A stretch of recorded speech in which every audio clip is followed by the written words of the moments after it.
A new genetic test could benefit cancer patients, reducing the toxic side effects that are associated with some types of chemotherapy. Well, researchers found that lives can be jeopardised because some cancer patients can't process the drug during conventional treatment. Let's turn to Professor David Kerr, Professor of Cancer Medicine at the University of Oxford. Also, we can talk to Louise Brown, whose father died after chemotherapy. Welcome to you both, and thanks for coming in. We're talking about capecitabine, aren't we, David? And it's an incredibly strong form of chemotherapy. My late wife, who died last year, was taking it. And it's sufficiently strong, actually, I remember her fingerprints disappeared. Quite. And the effect on the body can have patient myself is we need to know what we're getting into. It was made very explicit to her that you've either got the enzyme or you haven't. Exactly so. And if you haven't got the enzyme, it means that you cannot eliminate the drug from your body effectively. You have higher concentrations of drug, and that wreaks devastating side effects, which can be terminal, unfortunately. And that's what happened to your dad. And my dad was one of the wasn't very unlucky few who didn't have the enzyme. Yeah, and my dad wasn't told about it at all. He was not told about that risk. And he had the test as he was dying, which was far too late. And he, you thought he was doing really well, didn't you? He'd had the chemo and he seemed to be, he'd had an operation and he seemed to be doing ever so well. Yeah, he had a really successful bowel cancer tumour removed, and he'd recovered really well from that. And about 6 weeks later he was put on the chemotherapy without being warned of that risk, and within a month he was dead. And how easy, David, to find this enzyme? Is it a relatively cheap test? Is it one that could be incorporated into treatment, which is often being given to people who are pretty ill, actually, anyway? It should be. We should roll it out across the NHS. So it's fantastic researchers in Oxford who identified these genetic abnormalities in this enzyme called DPYD. And by thus doing it allows me, before we treat the patient, that's the important thing, before we light the blue touch paper, to be able to say full dose, full steam ahead, let's reduce the dose, or it may be so dangerous we have to avoid altogether. But it's key that we do it before we start treatment.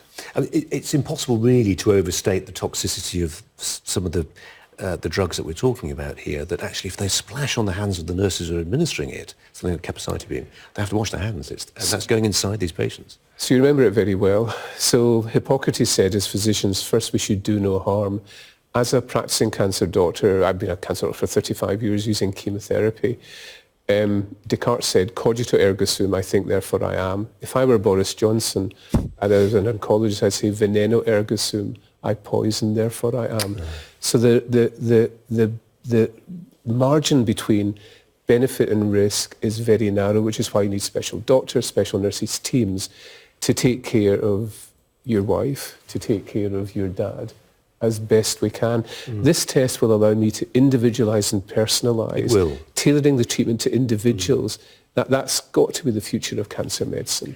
I mean, it's hard to know, isn't it? But do you think your dad, if he had the test, would he have not gone ahead with the chemotherapy, given that it was a belt and braces treatment rather than something that was going to save his life? In my father's case, he had an 85% chance of being okay without the chemotherapy. But he was recommended by his surgeon and the oncologist that, with belt and braces, to make sure that all the cancer cells were gone. He would definitely still be here if he'd had the test and decided not to go on capecitabine. For a lot of patients, though, David, that calibration's a finer judgment, isn't it? The people who are staring, frankly, into the abyss, and they'll take the chance. You're exactly right. But it's got to be an informed discussion to say, Louise's dad, potential for being cured by surgery was about 80%. Good figures. Chemotherapy adds an extra 4 or 5% to that. And clearly with this test, if we had discovered that the test suggested life-threatening toxicity, we'd have said, don't do it. Take your chances with surgery. For your particular case, you'll do very well. But you're right, there are some patients who need chemotherapy.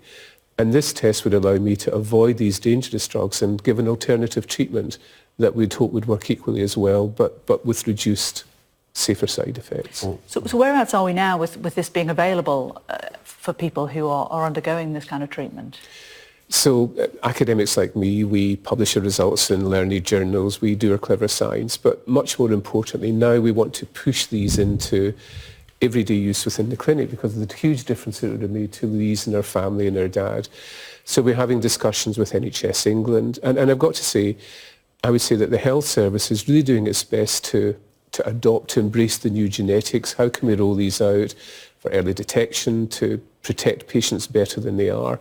And I guess we don't have a health secretary at the moment, but certainly previous health secretaries are very keen to get the new genetics into the front line in treatment. There are bureaucracies in the NHS, there are disconnected hierarchies, but with the sort of support that we've got, with hearing Louise's story, with educating our colleagues, we'll get this test into the front line. Sure, we certainly will. David Kerr, Louise Brown, thanks both very much indeed for coming in. Thanks a lot. I appreciate it. Thank you.